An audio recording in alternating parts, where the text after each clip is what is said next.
Hi everyone, this is your friend Meir. Many times when doctors tell you something is impossible, it might just be impossible. Many more times when they tell you it's impossible to overcome a problem, it's actually very possible to overcome that problem. Throughout my years, and I'm taking a look at how many years I already worked, I started my work with other people before I was the age of 17. Of course, my whole family laughed at that, and of course, people thought it was crazy, and some people gave me big lectures. But the patient didn't stop coming, one by one. One lady who met me on the beach as I was doing my exercises complained to me that she runs out of breath on a regular basis. So then I instructed her to count her breath, to open a window and breathe deeply. And then she took a bus to the mountains of northern Israel, and felt that she's going to die. She felt so nauseous. She asked the bus driver to stop the bus. She went and threw up and felt very sick. And then she remembered that I told her to take deep breath. She did it, and then she credited me with her life being saved. I'm not sure I saved her life, but I'm sure that I helped her feel much better. And then she came and told about me everywhere on the beach, and people came to me one by one to get advice. That's how I started my healing world. Not in institutions, not in the regular study of anatomy and physiology. Eventually, I went to the institutions and earned my PhD, but that was only to explain what I'm doing. It wasn't to teach me what I'm doing. I have more words to describe than the experience I had then. And probably many of you know about Fannie. Fannie sounds funny in English, but that's a regular name in Hungarian. Came to me from Hungary, and I'll never forget. Her mother did not have money to buy snacks on their way back to Hungary, so my whole training course was pitching money, and she had more than enough money to buy snacks in the 3 different planes that she changed. Also, she didn't have enough money to do all the treatments that she needed. She was financed for 25 of them and finally needed 50. But listen to her diagnosis: spinal muscular atrophy, which basically is a death sentence where all your nerves are dying. It's in the same category of Lou Gehrig disease or amyotrophic lateral sclerosis. I cannot credit myself with saving too many people with amyotrophic lateral sclerosis. Unfortunately, I lost some of them, and boy, I was a sore loser. I always felt so bad about any client whose life I did not succeed to save. But in the case of Fannie, it was a very interesting story. Her mother saw that she is alive, even though she was told again and again that Fannie will die. She was told that she would die before her 8th birthday, and she lived. She came to me around her 8th birthday and lived to her 9th birthday and her 10th birthday. But finally, hearing again and again from doctors that she'll die, the mother had cancer of the back, and she died within 6 months. Then her father was about to bring her here, and he died. And then I didn't hear from Fannie anymore. And then, many, many years later, Fannie writes to my kids and said, well, I'm doing very well.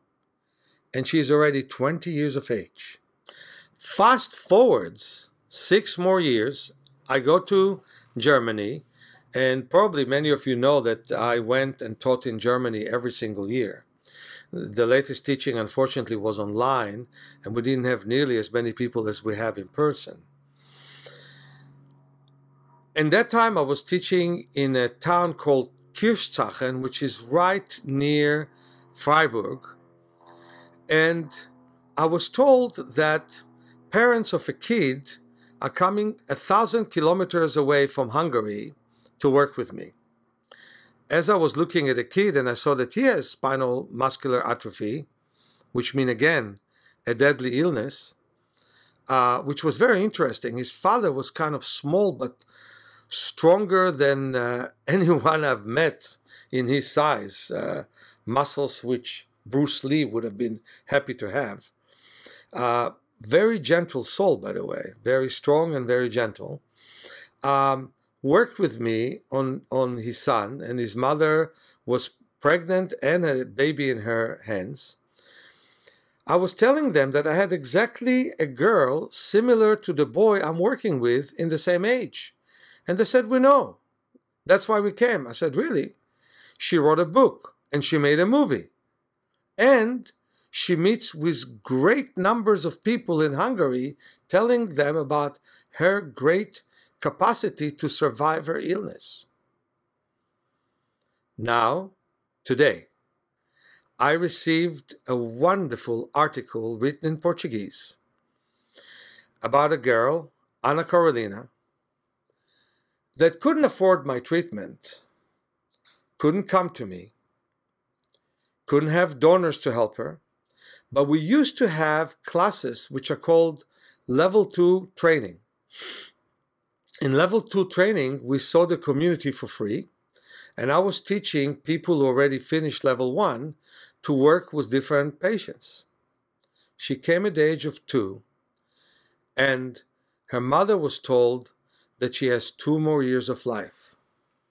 Now, she is 21 and going strong, and tells the rest of the world that you can survive a diagnosis. I'll never forget when I met a lady who was 45 years of age, but she was contracted, and you held her like a baby because she was small. And the mother was telling to my apprentices in Brazil, do you know this very famous doctor who worked in Albert Einstein clinic as the biggest muscle specialist? Well, he said, your daughter with muscular dystrophy, she'll die within a year. He died in 6 months. And then another doctor told that when she was 5 that she'll die within 6 months. He died in 3 months. And so on and so forth. A bunch of doctors who predicted her death died themselves.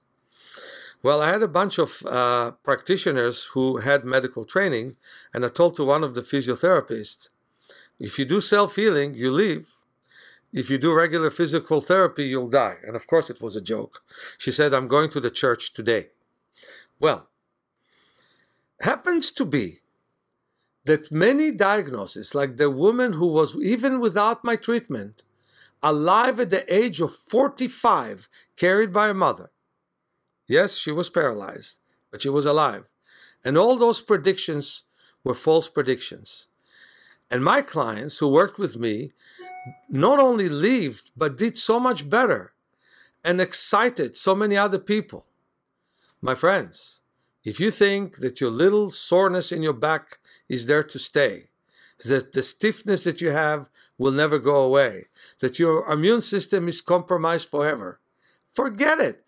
Look at all those people who have diseases that God gave humanity, which are worse than anything there is. If you ask me if I would prefer to have the worst kind of muscular dystrophy, like Duchenne, or cancer, I'll take cancer anytime.